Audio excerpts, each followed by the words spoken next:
আসসালামু আলাইকুম। এটিএন বাংলা প্রতি ঘন্টার সংবাদে সবাইকে স্বাগত জানাচ্ছি। আমি ভাবনা আহমেদ। ফ্রান্স থেকে এখন দেশের পথে আছেন অন্তর্বর্তীকালীন সরকারের প্রধান হিসেবে মনোনীত নোবেলজয়ী অর্থনীতিবিদ ডক্টর মোহাম্মদ ইউনূস। দুপুর 2:10 ঢাকায় পৌঁছাবেন তিনি। এর আগে গতকাল স্থানীয় সময় বিকেলে প্যারিসের বিমানবন্দরে খ্যাতিমান এই অর্থনীতিবিদকে কড়া নিরাপত্তায় পৌঁছে দেয় দেশটির সরকারি নিরাপত্তা বাহিনী।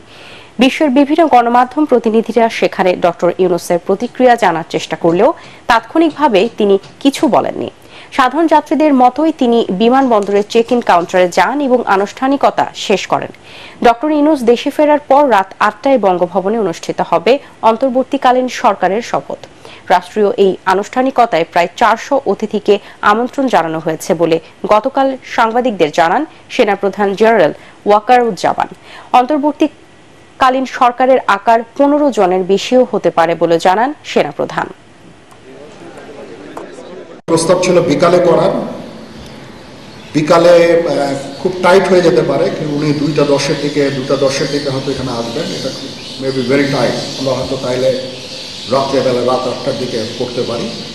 হয়তো 400 জন লোকের উপস্থিতি এখানে থাকবে।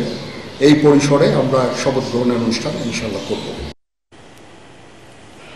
অন্তর্বর্তীকালীন সরকারের প্রধান হিসেবে মনোনীত নোবেলজয়ী অর্থনীতিবিদ ডক্টর মোহাম্মদ ইউনূসের জন্য বাসভবন হিসেবে রাষ্ট্রীয় অতিথি ভবন যমুনাকে প্রস্তুত করা হচ্ছে। সেখানে আছেন সহকর্মী শারফুল আলম। তিনি জানাচ্ছেন বিস্তারিত।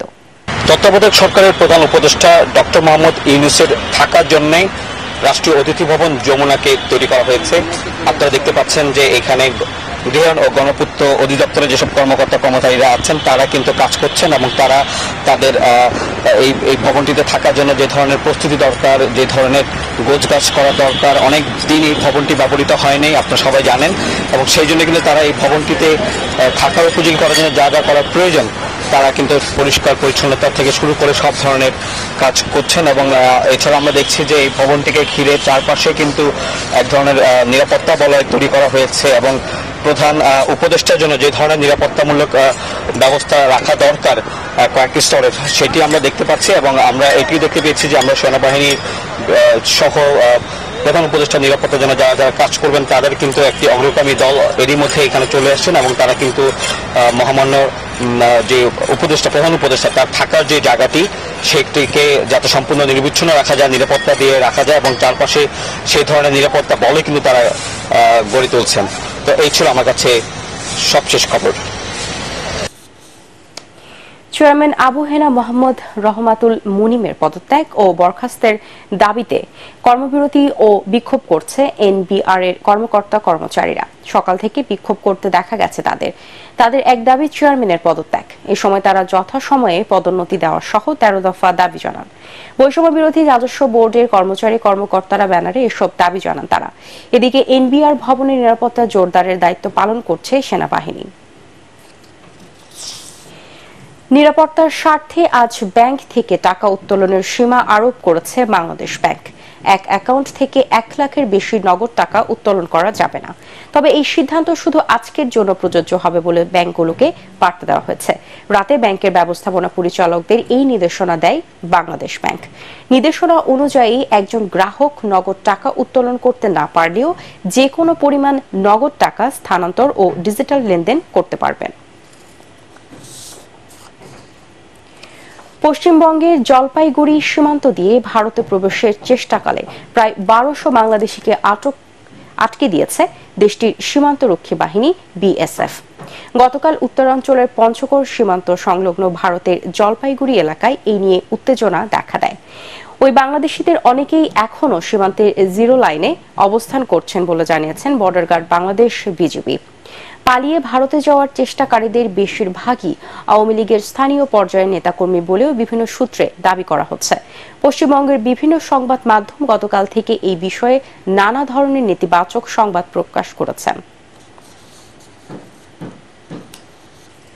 লুটেরা ও ডাকাত আতঙ্কে নির্ঘুম রাত কাটাচ্ছেন রাজধানীবাসী। ঘণ্টায় ঘণ্টায় ছড়িয়ে পড়ছে নানা গুজব। পাড়ায় পাড়ায় নিজেরাই পাহারা বসিয়েছেন বাসিন্দারা। মসজিদে মসজিদে মাইকিং করে সবাইকে সজাগ সতর্ক থাকতে বলা হচ্ছে। এর মধ্যে মোহাম্মদপুরের বসিলা চন্দ্রিমা উদ্যান হাউজিং, উত্তরা ও মিরপুর এলাকায় ধাওয়া করে কয়েকজন ডাকাতকে আটকের পর সেনাবাহিনীর টহল টিমের কাছে হস্তান্তর করা হয়েছে। মাজহারুল হক মুহাজিরের রিপোর্টে থাকছে বিস্তারিত। ডাকাতি করে কয়েকজন পালাচ্ছে এমন খবরে মুহূর্তেই কয়েকশো এলাকাবাসী ঘিরে ফেলে মোহাম্মদপুরের চন্দ্রিমা উদ্যান হাউজিং এর কাঁচা বাজার। দাবড়ে ধরে ফেলা হয় দুজনকে।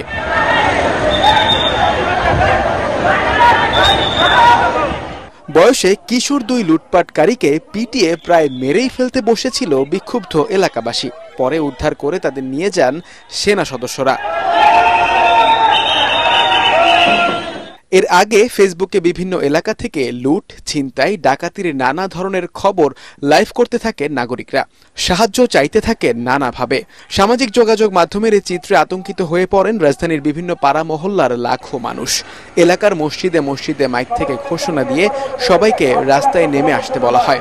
আজকে রাতে ঘুমানোর জন্য নয়, সবাই জরুরি অবস্থা ঘোষণা করে নিচে নেমে আসুন এবং তারা সন্ত্রাসী কর্মকাণ্ড পরিচালনা করতে চাচ্ছেন এই এলাকায়। তোমাদেরকে আমি বলতে চাই, জনতার সামনে তোমরা আসলে তোমাদের কোনো ছাড় দেওয়া হবে না। আমি আরো বলছি, তোমাদের কোনো ছাড় দেওয়া হবে না। এরপর লাঠি সোটা নিয়ে শত শত মানুষ পাহারা বসান অলিগলিতে। রাস্তা ঘুরে ঘুরে সন্ত্রাসী লুটেরা বিরোধী নানা ধরনের স্লোগানও দেন তারা।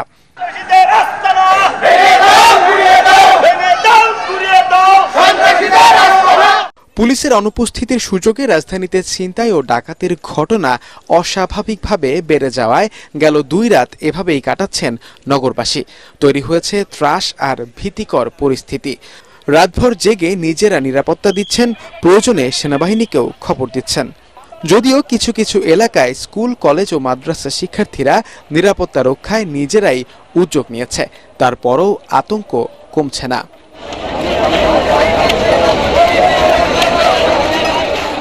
আমাদের এখানের পেছনের গেট থেকে এবং গেটের বাইরে অলরেডি ডাকাত আক্রমণ করেছে।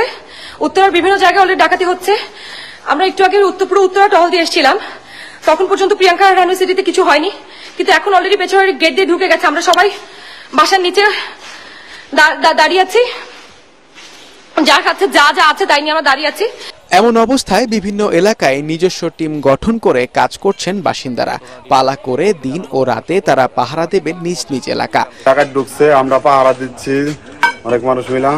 আপনারা হুঁশিয়ার, সাবধান। আমরা যার যার এলাকার থেকে আপনারা সাবধান হয়ে যান। আজকে একদিনের জন্য না, আমরা প্রতিদিন ঐক্যবদ্ধ হয়ে এইসব ডাকাত দলকে প্রতিহত করব।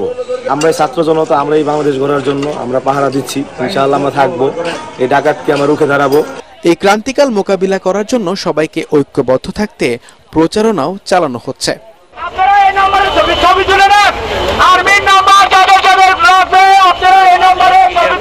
মাজহারুল হক মুহাজির, এটিএন বাংলা, ঢাকা। আন্তর্জাতিক। উত্তর আফ্রিকার দেশ তিউনিসিয়ার প্রধানমন্ত্রী আহমেদ হাসানিকে বরখাস্ত করেছেন দেশটির প্রেসিডেন্ট কাইস সাইদ। স্থানীয় সময় বৃহস্পতিবার এক প্রতিবেদনে বার্তা সংস্থা রয়টার্স জানিয়েছে, তিউনিসিয়ার প্রেসিডেন্ট কাইস সাইদ দেশটির প্রধানমন্ত্রী আহমেদ হাসানিকে বরখাস্ত করেছেন এবং তার স্থলাভিষিক্ত হিসেবে সামাজিক বিষয়ক মন্ত্রী কামেল মাউদুরিকে নিযুক্ত করেছেন। রয়টার্স বলছে, গত বছরের আগস্টে তিউনিসিয়ার প্রধানমন্ত্রী হিসেবে হাসানির নাম ঘোষণা করা হয়েছিল। দেশের অনেক অংশে বারবার পানি ও বিদ্যুৎ বিভ্রাটের কারণে জনগণের অসন্তোষের মধ্যে প্রধানমন্ত্রী আহমেদ হাসানিকে তার পদ থেকে বরখাস্ত করা হয়।